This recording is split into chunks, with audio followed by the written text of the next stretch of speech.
아마 가정에 족보 가지고 계신 분들 계시죠? 그래서 나는 뭐 누구누구의 몇 대 손이요 이렇게 얘기하는 분들은 다 족보가 있는 분입니다. 오늘 이 누가복음에 족보가 나왔습니다. 바로 앞에는 예수님 세례받는 장면 나오고, 오늘 이 본문은 예수님의 족보 이야기가 나오고, 그 다음에는 예수님이 광야에서 시험 받는 이야기예요. 근데 요 세 가지 이야기를 꿰뚫고 지나가는 하나의 단어가 있습니다. 하나님의 아들. 세례받을 때 하늘에서 이는 내 사랑하는 아들이요 라고 말씀을 하셨죠. 그리고 오늘 본문에서도 하나님의 아들로서 예수님의 족보를 이야기하고, 그리고 광야에서 시험 받을 때에도 마귀가 네가 만약 하나님의 아들이거든 이라고 하는 이야기를 하면서 예수님이 하나님의 아들이심을 드러내는 이야기로 지금 진행이 되고 있습니다. 여러분, 구약에는 여러 족보들이 있죠. 창세기 5장에도 족보가 나오고요, 또 룻기 4장에도 족보가 나오고, 역대상 1장부터 9장까지는 다 족보입니다. 대개 구약에서 족보가 이렇게 쭉 나올 때는 어떤 중요한 새로운 시대가 열릴 때, 새로운 중요한 사건이 시작될 때 바로 앞에 족보를 거론을 합니다. 근데 유대인들은 이 족보를 탄생의 책이라고 부르면서 매우 중요하게 여겼습니다. 유대인은 이 족보를 중요하게 여기는 사회입니다. 그래서 누구를 소개할 때도 되게 할아버지 때부터 이야기를 해요. 누구의 손자, 누구의 아들, 누구, 이렇게 소개를 합니다. 대표적인 예가 민수기 27장 1절에 나오는데요, 거기에 보면 한 사람을 소개하는데 이렇게 소개합니다. 므낫세의 현손, 마길의 증손, 길르앗의 손자, 헤벨의 아들, 슬로브앗의 딸들이 찾아왔다, 이렇게 소개를 합니다. 굉장히 길게 소개를 하는 것이죠. 또 스바냐서가 시작되면서 스바냐 선지자를 소개할 때에도 히스기야의 현손이요, 아마랴의 증손이요, 그다랴의 손자요, 구시의 아들이었더라, 이렇게 소개를 하는 겁니다. 그러니까 보통 이런 그 족보들을 가지고 그 사람을 소개해요. 특별히 유대인들은 같은 이름을 쓰는 경우들이 많죠. 오늘 본문에도 예수라는 이름이 중간에 있고요, 또 똑같은 이름이 여러 번 반복되는 경우들이 있어요. 자기의 조상들 가운데 좋은 이름들은 자기 아들들에게 이렇게 가져다 쓰는 그러한 습관들이 있었기 때문에 동명이인이 굉장히 많습니다. 그래서 누구 그러면 그 사람의 할아버지 때부터 연결해서 누구의 아들 누구 이렇게 소개를 하는 것이 일반적이었다는 것이죠. 이렇게 족보를 이야기하는 것은 우리가 선택받은 하나님의 백성이다 라는 것을 드러내기 위해서, 내가 아브라함의 자손이다, 우리가 애굽의 포로로 노예 생활을 했을지라도 우리는 하찮은 사람들이 아니다, 우리는 이런 족보를 가지고 있는 사람이다 라고 이야기를 합니다. 그래서 구약에 나오는 족보는 대개가 자기의 신앙의 계보를 밝히면서 내가 어떤 믿음의 뿌리를 가지고 있는지를 소개를 하기 위해서, 그래서 어떻게 보면 이 족보는 간접적인 신앙생활의 지침서다 이렇게 이야기를 할 정도로 이 족보가 사용됩니다. 그런데 신약에서 족보가 나오는 것은 예수님께서 구약 때부터 계속 계시되어 왔던 메시아다라고 하는 사실을 증명하기 위해서 족보를 사용을 합니다. 우리는 족보 이름을 쭉 읽으면 지루합니다. 누가 누군지도 몰라요. 생전 듣도 보도 못한 이름들을 오늘 읽었잖아요. 뭐 거기에 보니까 고3도 있고요, 안이도 있고요. 우리가 기억도 못하는 사람들의 이름이 계속 진행되는 것을 볼 수가 있습니다. 네, 우리는 지루하게 여길지 몰라도 이 글을 읽는 사람들은 이것이 의미가 있었던 것임에 틀림이 없습니다.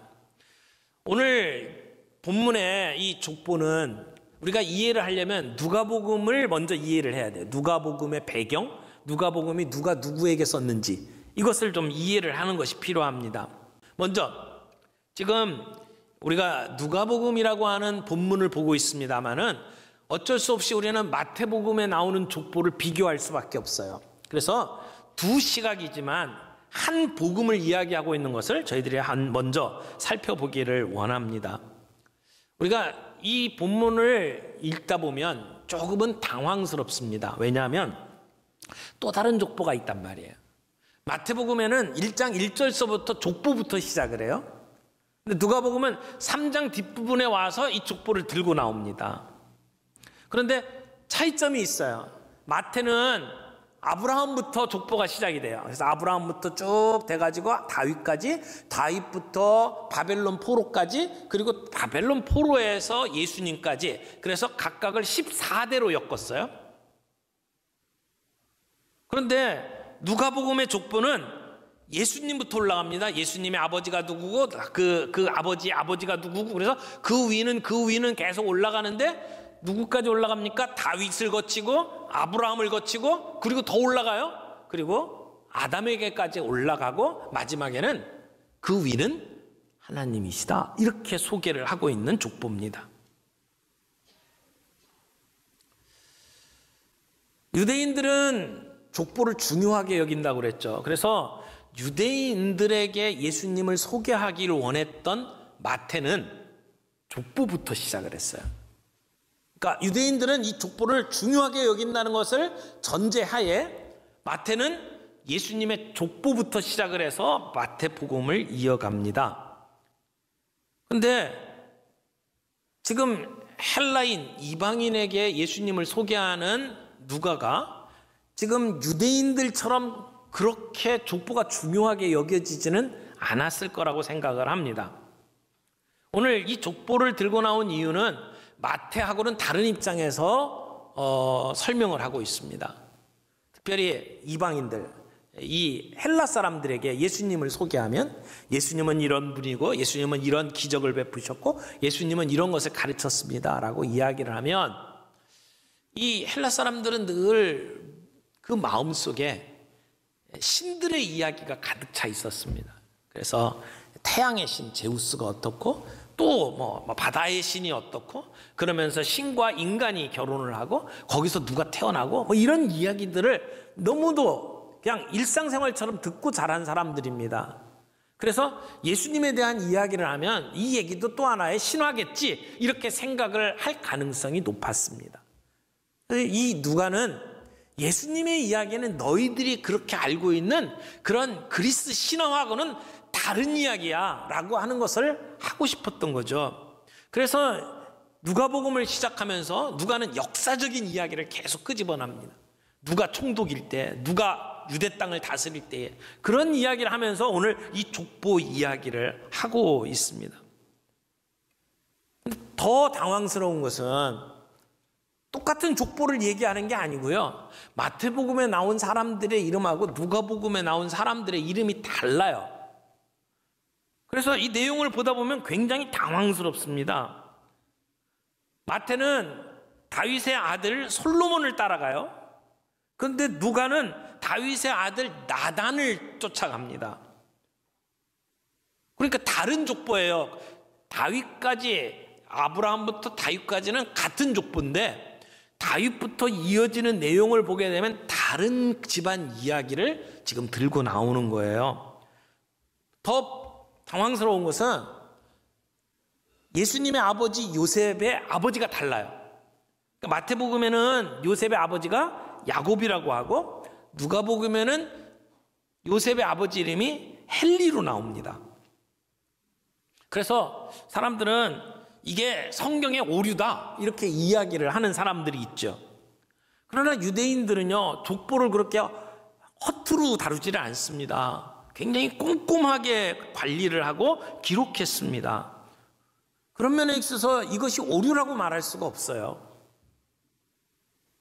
분명히 뭔가 이유가 있을 겁니다. 그래서 이것을 해결하려고 학자들이 굉장히 열심히 연구를 했어요. 이런 차이점을 무슨 이유로 이런 차이점이 생겼는지를 설명하기 위해서 사람들이 이야기를 하는데 뭐 그런 자세한 이야기를 여러분들에게 할 시간은 없습니다만은 두 가지 이론을 좀 설명을 해드리죠. 하나는 이 전혀 다른 족보로 지금 설명이 되고 있는 이유를 가지고 학자들이 이렇게 이야기를 합니다. 마태복음에 나오는 족보는 예수님의 아버지 요셉의 가계를 따른 거다. 그러니까 요셉의 가계를 따라서 족보를 제시한 거다. 그런데 누가는 요셉의 족보가 아니라 사실은 마리아의 족보를 가지고 이야기를 하는 거다. 이렇게 학자들이 이야기를 합니다. 여러분, 우리가 누구에겐가 예수님을 소개할 때에도 내가 알고 있는 예수님에 대해서 이야기를 하는 것보다 그 사람에게 어떻게 하면 예수님을 잘 소개를 할 수 있을까? 사실은 고민하는 게 좀 필요하다고 생각을 합니다. 그 사람이 어떻게 예수님에 대한 이야기를 듣느냐에 따라서 그들의 마음이 달라질 수 있기 때문에 그렇습니다. 오늘 사복음서는 이렇게 듣는 사람에 따라서 로마 사람은 로마 사람, 헬라 사람은 헬라 사람, 유대인은 유대인에 따라서 그들의 관점에서 예수님을 어떻게 이해할 수 있느냐를 생각하면서 복음을 전했던 것을 우리가 바라보면서 우리는 내 주변에 있는 사람들에게 예수님을 소개할 때 보다 더 세밀하게 그들의 입장에서 예수님을 설명할 수 있도록 노력하는 것이 필요하지 않을까 하는 생각을 해보게 됩니다.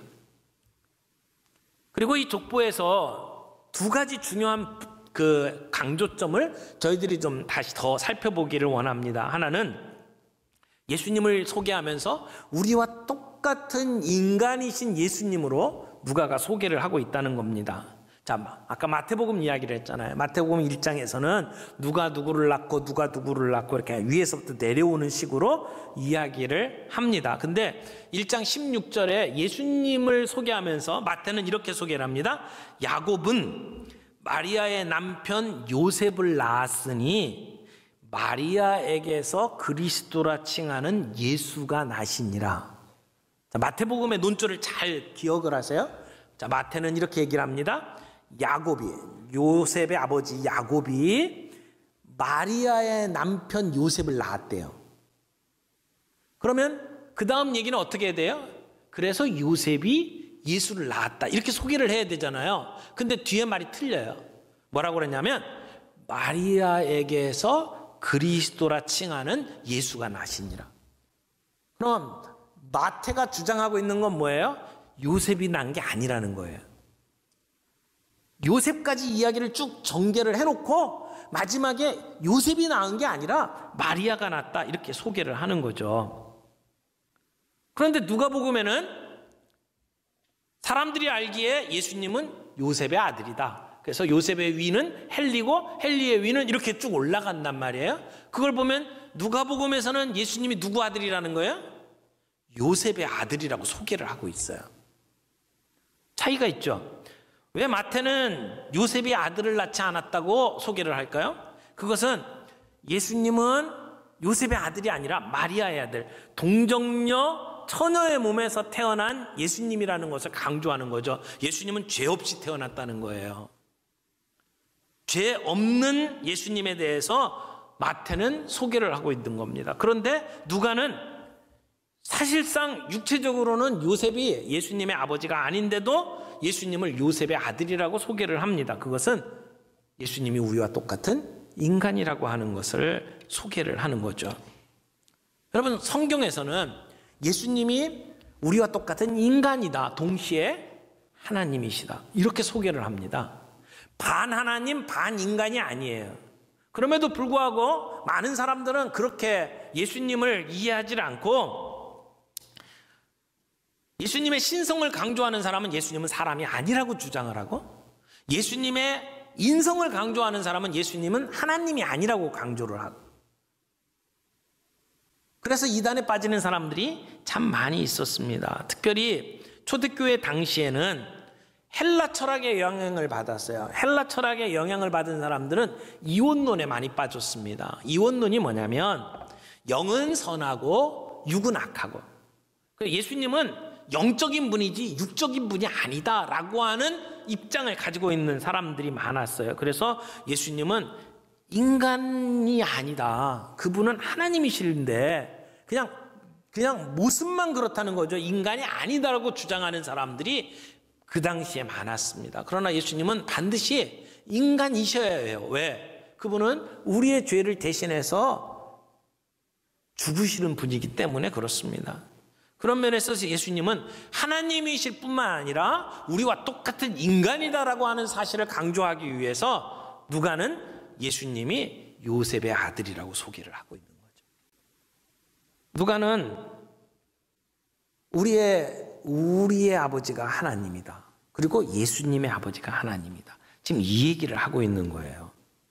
여러분, 앞에 세례를 받을 때에 하늘에서 음성이 들렸어요. 이는 내 사랑하는 아들이다. 그래서 예수님이 하나님의 아들이라는 것을 증명해냈어요. 근데 거기서 그치지 않고 오늘 족보 이야기를 하면서 예수님의 위를 쭉 따라 올라가니까 아담과 그 위에 하나님, 그래서 예수님은 하나님의 아들이라는 것을 이야기를 하고 있죠. 그리고 그 다음에 이어지는 광야 시험 사건을 통해서도 마귀가 내가 만약 하나님의 아들이거든 이렇게 조건을 걸어서 시험을 냅니다. 그래서 그 시험을 통해서 예수님은 내가 하나님의 아들이라는 것을 증명해 내신 거죠. 그래서 예수님의 정체성이 하나님의 아들이라는 것을 지금 설명하기 위해서 누가가 세례 이야기, 족보 이야기, 그리고 광야의 시험 이야기를 하고 있다고 말할 수가 있습니다. 이 얘기를 결국 하나로 정리를 하면 예수님은 신성이 있으시고 예수님은 인성이 있는 분이다. 신성과 인성 다 가지고 있는 분이다. 예수님은 동정녀 마리아에게서 태어나셨다. 죄가 없으신 분이다. 그는 인간의 혈통으로 오신 분이 아니다. 그렇기 때문에 우리를 구원하실 수 있는 분이다.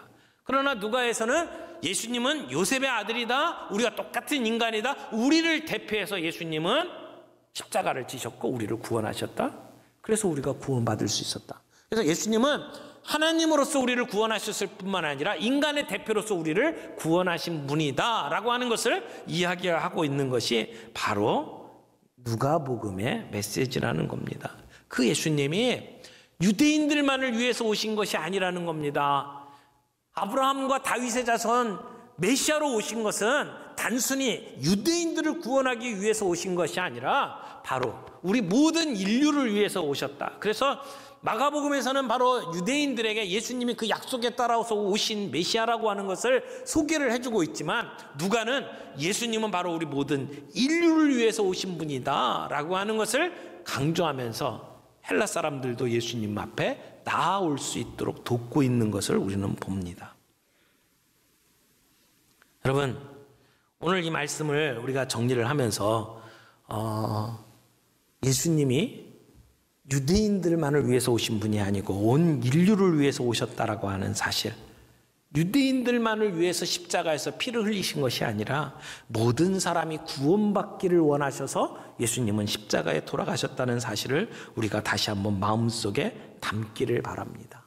이방인들도 이 새로운 예수 믿는 공동체에 들어올 수 있다라고 하는 것을 지금 강조하면서 누구에게든지 이 예수님을 소개하려고 하는 이 누가의 마음을 우리가 함께 읽을 수 있기를 바랍니다. 여러분, 오늘 우리가 이 지루한 족보를 쭉 읽어가면서 이름도 생전 들어보지도 못했던 사람들의 이름을 저희들이 불러봤습니다. 수많은 알려지지 않은 사람들을 하나님께서 사용하셔서 예수님을 이 땅에 오게 만드셨습니다. 그들은 이 메시아의 족보에 내가 어떤 위치에 있는지 아마 이해를 하고 살아간 사람은 거의 없었을 겁니다. 우리가 역사 속에 있을 때 내가 역사라는 걸 잘 몰라요. 우리의 삶이 뒤죽박죽이고 그리고 혼란스럽지만 불편하지만 그러나 그 시간이 지난 뒤에 우리의 인생을 돌이켜보면 그게 역사의 중요한 고리들이었다는 것을 알게 되죠. 오늘 우리의 삶이 때로는 실망으로 가득 찬 것처럼 보이고 소망이 없고 무질서한 것처럼 보이지만 사실은 하나님의 나라의 역사에 있어서 우리 한 사람 한 사람이 중요한 고리라고 하는 사실을 우리가 기억할 수 있기를 바랍니다. 무명의 사람들이 살았던 시대에도 하나님은 그들을 통해서 하나님의 역사를 준비하고 계셨습니다.